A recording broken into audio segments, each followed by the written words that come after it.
ಒಂದು ಡಿಗ್ರಿಯ ROI ಅಂದರೆ return on investment. ಎಷ್ಟೋ ಜನ ಸ್ಟೂಡೆಂಟ್ಸ್ ಯಾವತ್ತೂ ಮಾಡದ ಒಂದು ಅತಿ ದೊಡ್ಡ ಲೆಕ್ಕಾಚಾರ. ಒಂದು ಸಣ್ಣ ಕಥೆಯಿಂದ ಇವತ್ತಿನ ವಿಷಯನ ಶುರು ಮಾಡೋಣ. ನಮ್ಮ ಕರ್ನಾಟಕದ ಇಬ್ರು ಸ್ಟೂಡೆಂಟ್ಸ್ ಇದ್ದಾರ ಅಂತ ಅನ್ಕೊಳ್ರಿ. ಇಬ್ರು ಇಂಜಿನಿಯರಿಂಗ್ ಓದ್ತಾ ಇದಾರ, ಇಬ್ರು ಅಷ್ಟ ಕಷ್ಟಪಟ್ಟು ಓದ್ತಾ ಇದಾರ, ಇಬ್ರು ಒಂದೇ ಡಿಗ್ರಿ ಮುಗಿಸ್ತಾರ. ಆಮೇಲೆ ಬೆಂಗಳೂರೊಳಗ ಇಬ್ಬರಿಗೂ ಕೆಲಸ ಸಿಗ್ತದ. ಈಗ ಇಲ್ಲೊಂದು ಇಂಟ್ರೆಸ್ಟಿಂಗ್ ವಿಷಯ ಆಗ್ತದ. ಮೊದಲೇ ಹುಡುಗನ ಎಜುಕೇಶನ್ಗೆ ಅವರ ಫ್ಯಾಮಿಲಿ ಸುಮಾರು 22 ಲಕ್ಷ ರೂಪಾಯಿ ಖರ್ಚು ಮಾಡ್ತದ. ಆದ್ರೆ ಎರಡನೇ ಹುಡುಗ ಗೌರ್ಮೆಂಟ್ ಇಂಜಿನಿಯರಿಂಗ್ ಕಾಲೇಜ್ ಒಳಗ ಓದಿದ್ದಕ್ಕ ಅವ್ರ ಫ್ಯಾಮಿಲಿ ಬರೀ 3 ಲಕ್ಷ ರೂಪಾಯಿ ಮಾತ್ರ ಖರ್ಚು ಮಾಡ್ತದ. 4 ವರ್ಷ ಆದ್ಮೇಲೆ ಇಬ್ಬರ ಕೈಗೂ ಆಫರ್ ಲೆಟರ್ ಬರ್ತದ. ಇಬ್ಬರ ಮೊದಲನೇ ವರ್ಷದ ಸಂಬಳ ಎಷ್ಟು ಗೊತ್ತಾ? ವರ್ಷಕ್ಕ ಸುಮಾರು 7 ಲಕ್ಷ. ಅಂದ್ರ ಇಬ್ಬರದು ಒಂದೇ ಸಂಬಳ. ಈಗ ನೀವ್ ಹೇಳ್ರಿ, ಇವ್ರಿಬ್ರು ಒಳಗ ಒಳ್ಳೆ ನಿರ್ಧಾರ ಯಾರು ತಗೊಂಡ್ರು? ಬಹಳಷ್ಟು ಜನ ಅನ್ಕೋತಾರ ದುಬಾರಿ ಕಾಲೇಜ್ ಒಳಗ ಓದಿದ ಹುಡುಗನ ಲೈಫ್ ಒಳಗ ಚೆನ್ನಾಗಿ ಮಾಡ್ತಾನ ಅಂತ ಹೇಳಿ. ಆದ್ರೆ ಇನ್ನೊಂದ್ಸಲ ಯೋಚನೆ ಮಾಡಿ ನೋಡ್ರಿ. ಒಂದು ಫ್ಯಾಮಿಲಿ 22 ಲಕ್ಷ ಇನ್ವೆಸ್ಟ್ ಮಾಡಿದ್ರ, ಇನ್ನೊಂದು ಫ್ಯಾಮಿಲಿ ಬರೀ 3 ಲಕ್ಷ ಇನ್ವೆಸ್ಟ್ ಮಾಡಿದ್ರ. ಆದ್ರೂ ಇಬ್ರು ಹುಡುಗರು ತಮ್ಮ ಕರಿಯರ್ ಅನ್ನ ಒಂದೇ ತರಹದ ಸಂಬಳದಿಂದ ಶುರು ಮಾಡಿದ್ರು. ಹಂಗಿದ್ರ ನಾನ್ ನಿಮ್ಗೊಂದು ಬೇರೆ ಪ್ರಶ್ನೆ ಕೇಳ್ತೀನಿ. ಆ ಎಕ್ಸ್ಪೆನ್ಸಿವ್ ಡಿಗ್ರಿ ಓದ್ಲಿಕ್ಕೆ ಅಡಿಷನಲ್ ಆಗಿ ಖರ್ಚು ಮಾಡಿದ 19 ಲಕ್ಷ ರೂಪಾಯಿಗೆ ಅಷ್ಟೊಂದು ವರ್ತ್ ಇತ್ತ ಅಂತ? ಆ ಒಂದೇ ಪ್ರಶ್ನೆ ಎಂಟೈರ್ ಇಕ್ವೇಶನ್ ಅನ್ನ ಚೇಂಜ್ ಮಾಡ್ಬಿಡ್ತದ. ಇವತ್ತ ನಾನು ನಿಮಗೊಂದು ಐಡಿಯಾ ಹೇಳ್ಕೊಡ್ತೀನಿ. ಅದು ನಿಮ್ಮ ಫ್ಯಾಮಿಲಿಯ ಲಕ್ಷಾಂತರ ರೂಪಾಯಿಯನ್ನ ಸೇವ್ ಮಾಡಬಹುದು. ಅದನ್ನ ROI ಅಂತಾರ, ಅಂದ್ರ ರಿಟರ್ನ್ ಆನ್ ಇನ್ವೆಸ್ಟ್ಮೆಂಟ್. ಇದನ್ನ ಕೇಳಿ ಹೆದರ್ಬೇಡ್ರಿ. ಇದು ಯಾವ್ದ ಫೈನಾನ್ಷಿಯಲ್ ಕ್ಲಾಸ್ ಅಲ್ಲ, ಇದು ನಮ್ಮ ಲೈಫ್ ಕ್ಲಾಸ್. ಯಾವ್ದೋ ಒಂದು ಕಂಪನಿ ಫ್ಯಾಕ್ಟರಿ ಕಟ್ಟಬೇಕಾದ್ರ, ಅಥವಾ ಒಬ್ಬ ಬಿಸ್ನೆಸ್ ಮನ್ ಬಿಸ್ನೆಸ್ ಅನ್ನ ಸ್ಟಾರ್ಟ್ ಮಾಡ್ಬೇಕಾದ್ರ, ಇಲ್ಲ ಒಬ್ಬ ಇನ್ವೆಸ್ಟರ್ ಎಲ್ಲೋ ಇನ್ವೆಸ್ಟ್ಮೆಂಟ್ ಮಾಡ್ಬೇಕಾದ್ರ ಅವರೆಲ್ಲ ಒಂದು ಲೆಕ್ಕ ಹಾಕ್ತಾರ. ಅದು ROI ಅಂದ್ರೆ ತುಂಬಾ ಸಿಂಪಲ್. ನಾ ಹಾಕಿರೋ ದುಡ್ಡಿಗೆ ನನಗೆ ವಾಪಸ್ ಎಷ್ಟು ಲಾಭ ಸಿಗ್ತದ ಅಂತ. ಬಿಸ್ನೆಸ್ ಒಳಗ ಇದಕ್ಕೊಂದು ಫಾರ್ಮುಲಾ ಅದ. ROI is equal to net profit divided by total investment multiplied by 100. ಇದು ಅದರ ಅಸಲಿ ಡೆಫಿನಿಷನ್. ಆದ್ರ ವಿದ್ಯಾರ್ಥಿಯಾಗಿ ನೀವು ಯಾವ್ದೋ ಒಂದು ಫ್ಯಾಕ್ಟರಿ ತೆಗಿತಾ ಇಲ್ಲ, ಯಾವ್ದೋ ಕಂಪನಿನೂ ಕೊಂಡ್ಕೊಳ್ತಾ ಇಲ್ಲ, ನೀವು ನಿಮ್ ಮೇಲೆ ಇನ್ವೆಸ್ಟ್ ಮಾಡ್ಕೊಳ್ತಾ ಇದ್ದೀರಾ. ಅದಕ್ಕ ಈ ಫಾರ್ಮುಲಾ ನಿಮ್ಗ ಡಿಗ್ರಿ ಚೂಸ್ ಮಾಡ್ಲಿಕ್ಕೆ ಡೈರೆಕ್ಟ್ ಆಗಿ ಹೆಲ್ಪ್ ಆಗುದಿಲ್ಲ. ಇದನ್ನ ನಾವು ಇನ್ನೊಂದ್ ಸ್ವಲ್ಪ ಸಿಂಪಲ್ ಮಾಡೋಣ. ಇವತ್ತಿನ ನಮ್ಮ ಫಾರ್ಮುಲಾ ಬಹಳ ಈಸಿ ಅದ. ನೀವು ಮೊದಲೇ ಸಲ ವಿವಾದ ಚಾನೆಲ್ಗೆ ಬಂದಿದ್ರ ಈಗಲೇ ಸಬ್ಸ್ಕ್ರೈಬ್ ಮಾಡೋದನ್ನ ಮರಿಬೇಡ್ರಿ. ಎಜುಕೇಶನ್ ROI ಅಂದ್ರ ಬರೀ ಒಂದ ಪ್ರಶ್ನೆ. ನನ್ನ ಎಜುಕೇಶನ್ಗೆ ನಮ್ಮ ಫ್ಯಾಮಿಲಿ ಖರ್ಚು ಮಾಡಿರೋ ದುಡ್ಡನ್ನ ವಾಪಸ್ ಗಳಿಸ್ಲಿಕ್ಕೆ ನಾನು ಎಷ್ಟು ವರ್ಷ ಕೆಲಸ ಮಾಡಬೇಕು ಅಂತ. ಇದ್ರೊಳಗ ಯಾವ್ದೋ ಕಾಂಪ್ಲಿಕೇಟೆಡ್ ಮ್ಯಾಥಮೆಟಿಕ್ಸ್ ಇಲ್ಲ, ಬರೀ ಕಾಮನ್ ಸೆನ್ಸ್ ಅದ. ಆದ್ರ ಆಶ್ಚರ್ಯದ ವಿಷಯ ಅಂದ್ರ ತುಂಬಾ ಕಮ್ಮಿ ಜನ ಸ್ಟೂಡೆಂಟ್ಸ್ ಈ ಲೆಕ್ಕನ ಹಾಕ್ತಾರ. ಈಗ ನಾವೆಲ್ಲ ಸೇರಿ ಒಂದು ಲೆಕ್ಕ ಹಾಕೋಣ.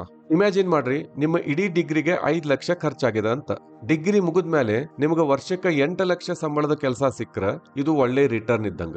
ಈಗ ಬೇರೆ ಸ್ಟೂಡೆಂಟ್ ಬಗ್ಗೆ ಯೋಚನೆ ಮಾಡ್ರಿ. ಅವಂಗ ಡಿಗ್ರಿಗೆ 28 ಲಕ್ಷ ರೂಪಾಯಿ ಖರ್ಚಾಗಿದೆ ಅಂತ ಇಟ್ಕೊಳ್ರಿ.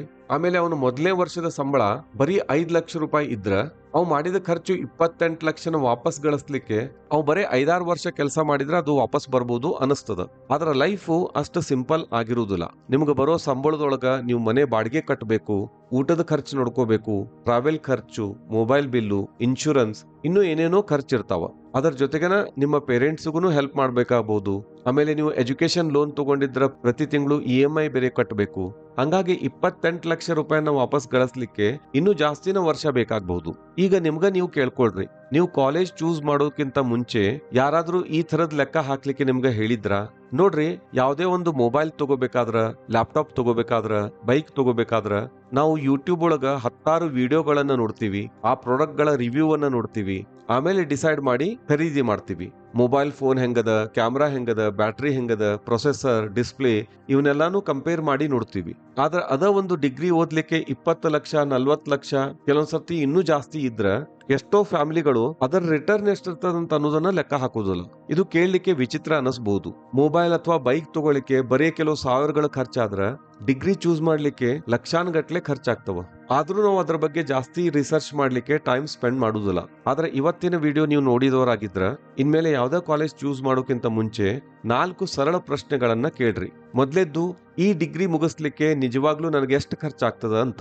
ಬರೀ ಕಾಲೇಜ್ ಫೀಸ್ ಅಷ್ಟ ನೋಡ್ಬೇಡ್ರಿ, ಅದರ ಜೊತೆಗೆ ಹಾಸ್ಟೆಲ್ ಇದ್ರ ಹಾಸ್ಟೆಲ್ ಖರ್ಚು, ಊಟ, books, laptop, travel, exam fees ಎಲ್ಲಾನು ಸೇರಿಸಿ ಲೆಕ್ಕ ಹಾಕ್ರಿ. ಒಂದು ವೇಳೆ ಆ ಕೋರ್ಸ್ ಅನ್ನ ಮಾಡ್ಲಿಕ್ಕೆ ನೀವು ಎಜುಕೇಶನ್ ಲೋನ್ ತಗೊಳ್ತಾ ಇದ್ರ ಅದಕ್ಕೆ ಕಟ್ಟೋ ಬಡ್ಡಿನೂ ಸೇರಿಸ್ಕೊಳ್ರಿ. ಇದ ನಿಮ್ಮ ಟೋಟಲ್ ಇನ್ವೆಸ್ಟ್ಮೆಂಟ್. ಎರಡನೇ ಕ್ವೆಶ್ಚನ್, ಆ ಕಾಲೇಜಿನ ಮೀಡಿಯನ್ ಸ್ಯಾಲರಿ ಅಂದ್ರ ಸರಾಸರಿ ಸಂಬಳ ಎಷ್ಟದ ಅಂತ. ಇಲ್ಲಿ ನೋಟ್ ಮಾಡ್ಕೊಳ್ರಿ, ನಾ ಹೈಯೆಸ್ಟ್ ಪ್ಯಾಕೇಜ್ ಬಗ್ಗೆ ಕೇಳ್ತಾ ಇಲ್ಲ. ಪ್ರತಿಯೊಬ್ಬ ಕಾಲೇಜ್ ಒಳಗ ಯಾರೋ ಒಬ್ರು ಇಬ್ರಿಗೆ ಬಹಳ ಜಾಸ್ತಿ ಸ್ಯಾಲರಿ ಸಿಗೋ ಕೆಲಸ ಸಿಕ್ಕಿರ್ತದ. ಅದನ್ನ ಅವ್ರು ಬೋರ್ಡ್ ಮೇಲೂ ಹಾಕಿರ್ತಾರ, ಅಡ್ವರ್ಟೈಸ್ ಮಾಡಿರ್ತಾರ. ಆದ್ರೆ ಇನ್ನುಳಿದ ನೂರಾರು ವಿದ್ಯಾರ್ಥಿಗಳಿಗೆ ನಾರ್ಮಲ್ ಸ್ಯಾಲರಿ ಸಿಗ್ತದ. ಅದಕ್ಕ ನೀವು ಮೀಡಿಯನ್ ಸ್ಯಾಲರಿ ನೋಡ್ಬೇಕಾಗ್ತದ. ಮೀಡಿಯನ್ ಸ್ಯಾಲರಿ ಅಂದ್ರೆ ಒಬ್ಬ ನಾರ್ಮಲ್ ಸ್ಟೂಡೆಂಟ್ ಗೆ ಎಷ್ಟು ಸಂಬಳ ಸಿಗಬಹುದು ಅಂತ. ಮೂರನೇ ಕ್ವಶನ್, ನಾ ಇನ್ವೆಸ್ಟ್ಮೆಂಟ್ ಅನ್ನ ವಾಪಸ್ ಗಳಿಸ್ಲಿಕ್ಕೆ ಎಷ್ಟು ದಿನ ಬೇಕಾಗ್ತದ? 1 ವರ್ಷನ, 3 ವರ್ಷನ ಅಥವಾ 10 ವರ್ಷನ? ಈ ಪ್ರಶ್ನೆಗೆ ಉತ್ತರ ಗೊತ್ತು ಮಾಡ್ಕೊಳ್ಳೋದು ಡಿಗ್ರಿನ ಜಾಯ್ನ್ ಆಗೋಕ್ಕಿಂತ ಮುಂಚೆ ಬಹಳ ಇಂಪಾರ್ಟೆಂಟ್ ಆಗ್ತದ.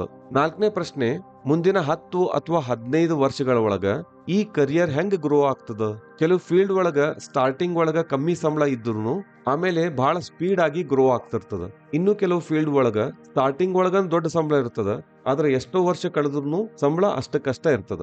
ಯಾವಾಗ್ಲೂ ಕರಿಯರ್ ಅನ್ನ ಬರೀ ಮೊದ್ಲೇ ಸಂಬಳ ನೋಡಿ ಡಿಸೈಡ್ ಮಾಡ್ಬೇಡ್ರಿ, ಇಡೀ ಜರ್ನಿನ ನೋಡ್ರಿ, ಬರೀ ಸ್ಟಾರ್ಟಿಂಗ್ ಪಾಯಿಂಟ್ ಮಾತ್ರ ಅಲ್ಲ. ಈಗ ನಾನು ಒಂದು ವಿಷಯನ ಪೂರ್ತಿ ಕ್ಲಿಯರ್ ಮಾಡ್ಲಿಕ್ಕೆ ಇಷ್ಟಪಡ್ತೀನಿ. ಈ ವಿಷಯ ಇಂಜಿನಿಯರಿಂಗ್ ಅಥವಾ ಮೆಡಿಕಲ್ ಕೋರ್ಸಿಗೆ ವಿರೋಧವಾಗಿ ಹೇಳ್ತಿರೋದಲ್ಲ.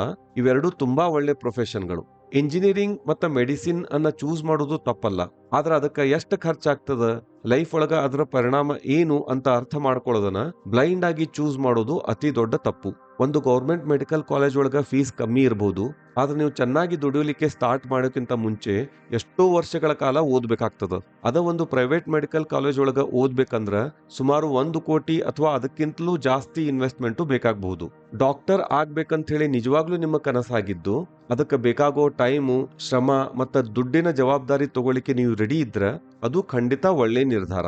ಇಂಜಿನಿಯರಿಂಗ್ ವಿಷಯದಾಗೂ ಅಷ್ಟ, ಪ್ರೊಫೆಷನ್ ಒಳಗ ಯಾವುದೇ ಪ್ರಾಬ್ಲಮ್ ಇಲ್ಲ, ನಾವು ಮಾಡೋ ಲೆಕ್ಕಾಚಾರದೊಳಗನ ಪ್ರಾಬ್ಲಮ್ ಅದು. ಪ್ರತಿ ಸ್ಟೂಡೆಂಟ್ಗೂ ಗೊತ್ತಿರಬೇಕಾದ ಇನ್ನೊಂದು ವಿಷಯ ಅಂದ್ರ ಅಪಾರ್ಚುನಿಟಿ ಕಾಸ್ಟ್. ನಿಮ್ಮ ತಂದೆ ಹತ್ರ 30 ಲಕ್ಷ ರೂಪಾಯಿ ಅದಂತ ಇಟ್ಕೊಳ್ರಿ, ಅವರು ಅದನ್ನ ಪೂರ್ತಿಯಾಗಿ ನಿಮ್ಮ ಡಿಗ್ರಿಗೆನ ಖರ್ಚು ಮಾಡ್ತಾರ ಅಂತ ಇಟ್ಕೊಳ್ರಿ. ಆದ್ರೆ ಅದೇ 30 ಲಕ್ಷ ರೂಪಾಯಿಯಿಂದ ನಿಮ್ಮ ತಂಗಿ ಓದಿಗೆ ಹೆಲ್ಪ್ ಆಗಬಹುದಾಗಿತ್ತು, ನಿಮ್ಮ ಹೊಸ ಮನೆಗೆ ಡೌನ್ ಪೇಮೆಂಟ್ ಕಟ್ಟಬಹುದಾಗಿತ್ತು, ನಿಮ್ಮ ಹೈಯರ್ ಸ್ಟಡೀಸಿಗೆ ಯೂಸ್ ಆಗಬಹುದಾಗಿತ್ತು, ಅಥವಾ ಒಳ್ಳೆ ಬಿಸ್ನೆಸ್ ಅನ್ನ ಸ್ಟಾರ್ಟ್ ಮಾಡಬಹುದಾಗಿತ್ತು.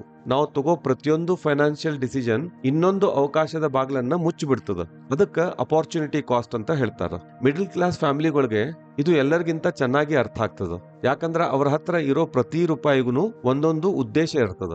ಈಗ ನಾನು ನಿಮ್ಗ ಕೊನೆ ಪ್ರಶ್ನೆ ಕೇಳ್ತೀನಿ, ಪೇರೆಂಟ್ಸ್ ಯಾಕೆ ಅಷ್ಟೊಂದು ಕಷ್ಟಪಟ್ಟು ಕೆಲಸ ಮಾಡ್ತಾರ? ಯಾಕ ಪ್ರತಿ ತಿಂಗಳು ದುಡ್ಡು ಸೇವ್ ಮಾಡ್ತಾರ? ಯಾಕ ಕೆಲವರು ತಮ್ಮ ಚಿನ್ನ ಮಾರ್ತಾರ, ಮನೆಯನ್ನ ಅಡಮಾನ ಇಡ್ತಾರ, ಅಥವಾ ವರ್ಷಾನುಗಟ್ಲೆ ತೀರಿಸಬೇಕಾದ ದೊಡ್ಡ ಸಾಲ ಮಾಡ್ತಾರ?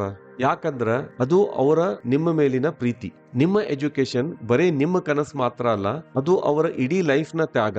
ಅದಕ್ಕೆ ನಾವು ಮಾಡ್ಬೇಕಾದ್ರೂ ಕನಿಷ್ಠ ಕೆಲಸ ಅಂದ್ರ ಅವ್ರು ಮಾಡಿದ ತ್ಯಾಗಕ್ಕ ಗೌರವ ಕೊಡಬೇಕು ಮತ್ತ ಒಳ್ಳೆ ನಿರ್ಧಾರ ತಗೋಬೇಕು. ಅದಕ್ಕೆ ಕ್ಯಾಂಪಸ್ ಬಹಳ ಚೆನ್ನಾಗಿ ಕಾಣಿಸ್ತದ ಅಂತ ಹೇಳಿ ಡಿಗ್ರಿನ ಚೂಸ್ ಮಾಡ್ಬೇಡ್ರಿ.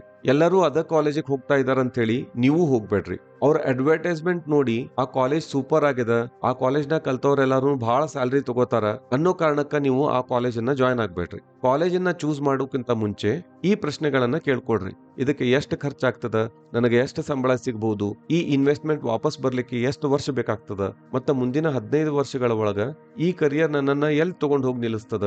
ಇಂಥವೆಲ್ಲ ಎಕ್ಸ್ಪೆನ್ಸಿವ್ ಕಾಲೇಜ್, ಎಕ್ಸ್ಪೆನ್ಸಿವ್ ಡಿಗ್ರಿಗೆ ವ್ಯಾಲ್ಯೂ ಇರ್ತದಂತ ಹೇಳಲಿಕ್ಕೆ ಆಗುದಿಲ್ಲ. ಹಂಗ ಕಮ್ಮಿ ಖರ್ಚಿನ ಡಿಗ್ರಿಗೂ ವ್ಯಾಲ್ಯೂ ಅದಂತನೂ ಅಲ್ಲ. ಯಾರು ಜಾಸ್ತಿ ದುಡ್ಡು ಖರ್ಚು ಮಾಡ್ತಾರೋ ಅವರು ಸ್ಮಾರ್ಟ್ ಸ್ಟೂಡೆಂಟ್ಸ್ ಅಲ್ಲ. ಯಾರು ವ್ಯಾಲ್ಯೂ ಏನು ಅಂತ ಅರ್ಥ ಮಾಡ್ಕೊಳ್ತಾರ ಅವರ ನಿಜವಾದ ಸ್ಮಾರ್ಟ್ ಸ್ಟೂಡೆಂಟ್ಸ್. ಯಾಕಂದ್ರೆ ಎಜುಕೇಶನ್ ಅನ್ನೋದು ಬರೀ ಒಂದು ಖರ್ಚಲ್ಲ, ಅದು ನಿಮ್ಮ ಫ್ಯಾಮಿಲಿ, ನಿಮ್ಮ ಲೈಫ್ ಮೇಲೆ ಮಾಡೋ ಅತಿ ದೊಡ್ಡ ಇನ್ವೆಸ್ಟ್ಮೆಂಟ್. ಮತ್ತೆ ಯಾವುದೋ ಒಂದು ದೊಡ್ಡ ಇನ್ವೆಸ್ಟ್ಮೆಂಟ್ ಅನ್ನ ವಾಪಸ್ ತಗೋಬೇಕು ಅಂತಂದ್ರ ಅದು ನಾವು ತಗೊಳ್ಳೋ ಒಂದು ಬುದ್ಧಿವಂತಿಕೆ ನಿರ್ಧಾರದಿಂದನ ಸ್ಟಾರ್ಟ್ ಆಗೋದು.